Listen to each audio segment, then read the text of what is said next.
is trash. The Wizards is tanking. The nigga shot 43 free throws. The fuck is, what are we talking about here? He shot 43 free throws.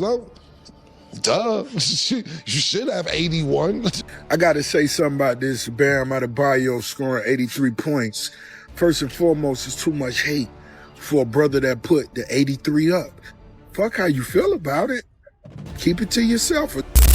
Listen up, everybody, and welcome back to the channel. Now hold up for a second, because the whole Bam Adebayo 83-point situation has cooled down just a little bit, but the internet is still split right down the middle. Some folks out here saying the 83 isn't really legit. Others are like, listen, give the man his flowers, because dropping 83 on anybody is not easy, no matter who's standing on the other side of the court. And now, Miami heavyweights have stepped in to defend it. Everybody knows Uncle Luke, a Miami rap legend, and of course the boss himself, Rick Ross. Both of them have been showing major love to Bam for putting up that number, and they're even pushing back at people trying to tear him down. But hold up, because this is where it spills out of sports and straight into hip-hop drama. Cameron stepped in with some comments saying he doesn't respect Bam's 83 at all, and once Rick Ross heard about it, he fired back with his own response. Okay, now things got interesting.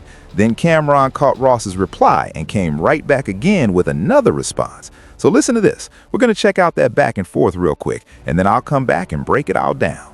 Cameron basically said straight up he wasn't rocking with it and called the whole thing trash. He argued that the Wizards are clearly tanking and pointed out that Bam shot something like 43 free throws. His whole point was, what exactly are we celebrating here if almost half the points came from the line? According to him, if you're getting 43 free throws, you better end up with 80+ points anyway. He kept saying that kind of stat line doesn't really count as a real performance in his eyes. Then he added that Washington's roster situation is a mess right now. He even joked that Anthony Davis basically disappeared after the trade and said he's hurt for the rest of the season. Cameron also questioned whether Trae Young has even stepped on the floor yet since everything started shifting around. In his view, the Wizards organization doesn't look like they know what they're doing at all. Then he turned to his co-host and said, listen, here's my advice. Do not go back and watch that full game because you'll never get that time back. He said you might as well just catch the highlights on ESPN because the whole story can be summed up in 4 minutes on SportsCenter. Cameron kept insisting he personally wouldn't sit through the entire thing. He even told Mo there are way more productive things to do in life than watching the Wizards play Miami while Bam racks up free throws. According to him, that's 2 hours you could spend sleeping or getting something done instead. He doubled down, saying he definitely wouldn't waste that time watching it himself. And the response from Mo was basically just acknowledging the point. Then Cameron wrapped it up by saying it wouldn't take him long at all to move on from that game. Let's say something about this Bam Adebayo scoring 83 points. First and foremost, it's too much hate for a brother that put the 83 up. He put it up. I know y'all want to say it's AI. If you love Kobe, you love Kobe. You love Jordan, you love Wilt, whatever it is. If he wasn't your favorite player, that's cool too. The homie put the 83 up. You put the 83 up. It's like a nigga scoring that perfect score on the SAT. Nigga, you passed the test. Fuck how you feel about it. Keep it to yourself, or just say, homie wasn't my favorite player, or I just never seen it coming. That's cool. That's appropriate for you. But stop the hate, dog. Hit the 83. I'm not celebrating that shit, and I'm still not celebrating it. And all y'all people who was mad at me today about it, I don't give a fuck. Yo, you know, I don't know if y'all know this out there or not, but when y'all niggas be mad at me, it actually makes me more happy. It turns me on. I don't give a fuck what y'all people think about what I say. Because you know what? You don't have to watch me. It's mad other people to watch, but you're interested in what I say. I don't give a fuck about what you said. I said what I said. Now, back to elaborate on what Trish said. So think about it, right? I did look at the highlights. The first quarter was amazing. They had 31 in the first quarter. The first half was amazing. Then it just turned into a shit show in the fourth quarter. And I said, to be honest with you, I had the same take as you had yesterday about Kobe's game.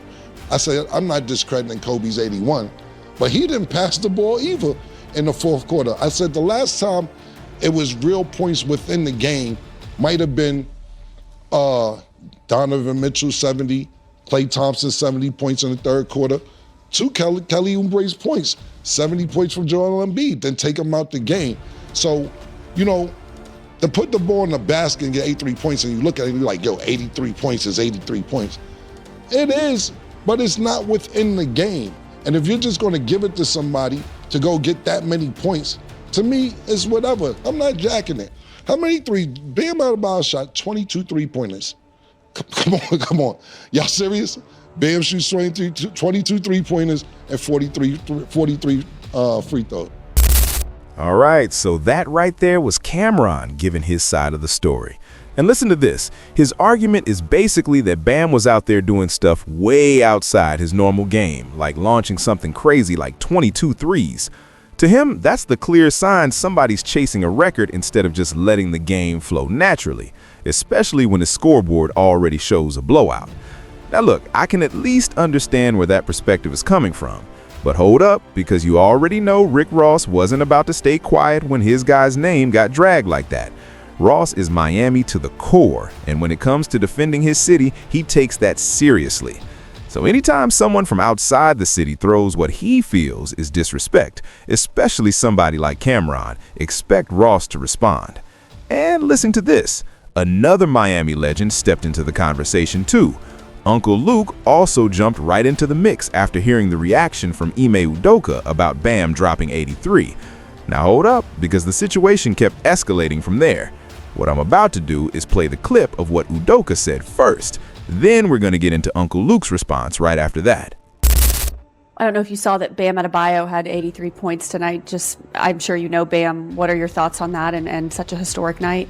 Yeah, I mean, first thing you think is how, because of, not because of him, but because of the way he plays, and I saw only made 6 threes, but 40 free throws or something like that. Tells the story right there. And the Washington Wizards. This coach from the Houston Rockets, you are a straight bitch. That is what you are, bruh. It's so easy to say, kudos to Bam. It's so easy to say that, but you gotta come out your mouth like a straight bitch, bruh. That is what you are. That is what you are. If you don't like it, I don't care. That is what you are.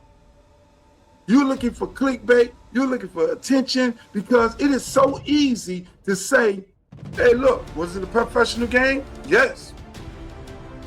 Hey, look, did they have referees out there? Yes. Okay. Kudos to the brother, 83 points. Hey, man, my man, you want to throw the Washington, you want to throw a professional NBA team up under the bus. And all those guys who were guarding him. And when they send the double teams, they send the single team. They weren't just letting him go. They were fouling this man. That's how he got to the line, idiot.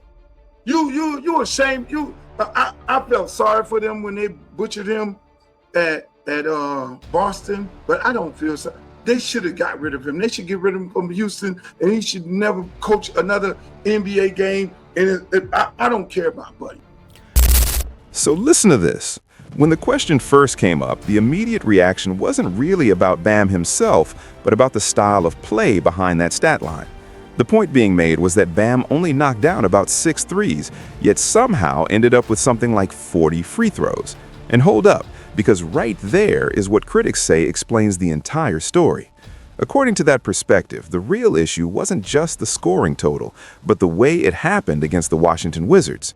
But then things escalated fast when Uncle Luke jumped in with a fiery response aimed at Ime Udoka, the head coach of the Houston Rockets. Luke didn't hold back at all, straight up calling the comments disrespectful and unnecessary. In his view, it would have been incredibly simple to just give credit where it's due and congratulate Bam Adebayo. Instead, he accused the coach of chasing attention and stirring up clickbait rather than acknowledging the accomplishment. Luke argued that at the end of the day, it was still a professional NBA game with referees, rules, and real competition on the floor. So if Bam dropped 83 under those conditions, then the proper response should have been simple respect for the performance. He also pointed out that the Wizards' defenders weren't just standing around watching. It wasn't like they simply let Bam walk to the basket all night. According to Luke, they were fouling him repeatedly, which is exactly why he kept ending up at the free throw line. Then Luke went even further, saying comments like that were embarrassing and completely out of line. He even referenced the backlash Udoka faced during his time with the Boston Celtics, saying he felt sympathy back then, but not anymore. In fact, Luke suggested the Rockets should seriously reconsider having him as their coach. He closed that rant by saying he didn't care how anyone felt about his opinion. Now, after all that back and forth, it looks like Bam himself is trying to move past the drama. But listen to this, he did address the criticism, because obviously he's been hearing all the noise online. His response was pretty straightforward. Don't blame him for scoring. Instead, he pointed toward the coaching decisions during the game, saying if the defense didn't double-team him even after he dropped 30 points in the first quarter, that's not on him. And honestly, that logic makes some sense when you break it down. The person Bam was indirectly pointing to is Brian Keefe, the head coach of the Wizards. Keefe actually addressed the situation himself during the post-game press conference. So what we're about to do is roll the clip of what he said, and then right after that, we'll hear Bam explain again why he believes the criticism should be directed at the Wizards' coaching decisions, not at him. Coach. Gotta give him credit in the first half. He shot the ball terrific. He scored the ball really well. Obviously, he came out and had a little bit in the third too, but you know they obviously kept him in the game, and you know there was a lot of foul calls, 16 free throws in the fourth quarter. Just trying to take the ball out of his hands. He still got some, you know, free throws 40 feet from the rim. I can't explain some of those calls, but that's all I got to say on that. For the couch coaches, I mean, if you're in my shoes and you have, first of all, y'all are blaming me. You should be blaming the head coach.